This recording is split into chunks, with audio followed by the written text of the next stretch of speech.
ఎంతకాలం అయితే నువ్వు వేషధారణతో అందరిలో కలిసిపోయి ప్రార్థనా పరుడుగా ఉన్నావనుకో, ఒక రోజు వస్తుంది, అప్పుడు నీకు ప్రార్థన చాలా అవసరం. ఆ రోజు నీ ప్రార్థనలకు జవాబులేమి కనబడవు. దేవుని బిడ్డలారా, ఎందుకు అనంటే నీలో ఆ ప్రార్థనా శక్తి మొదటి నుంచి కూడా లేదు. ప్రార్థన పునాది నీలో లేదు. ఇప్పుడు వైఫల్యం అయిపోయినప్పుడు చూడండి, రోజు ప్రార్థన చేయకుండా ఈ శిష్యులు ఆ రోజు వచ్చింది కాబట్టి అని ప్రార్థన చేస్తే నెరవేరిందా?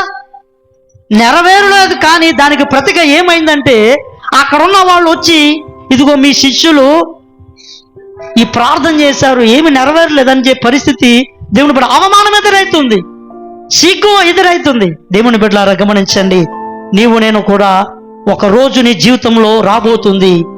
దేవుని బిడ్డలారా, నీ ప్రార్థనలు కూడా నీకు ఉపయోగకరంగా, నువ్వేదో అవసరానికి నువ్వు చేసే ప్రార్థనలు కూడా నీకు ఉపయోగకరంగా లేని పరిస్థితులు ఏర్పడతాయి. ఎందుకంటే నువ్వు ప్రార్థన పునాది నీకు లేదు. అనుకుంటాం, ఇప్పుడు నా పరిస్థితి అంతా బాగానే ఉంది, ఇప్పుడు నేను ఎందుకు ప్రార్థన చేయాలి? దేవుని బిడ్డలారా, నేను చెప్తున్నా, nobody can escape from the plan of God. దేవుడు వేసినటువంటి ప్లాన్లో ఎవ్వడు తప్పించుకోలేడు, ఏ మనిషి తప్పించుకోలేడు. ఒకవేళ నీకు ఇప్పుడు అది అర్థం కాలేదేమో, one day will come to your life. దేవుని బిడ్డలారా, ఆ రోజు నువ్వు ప్రార్థన చేయాలనుకుంటావు, నెరవేరలేని పరిస్థితి ఏర్పడుతుంది.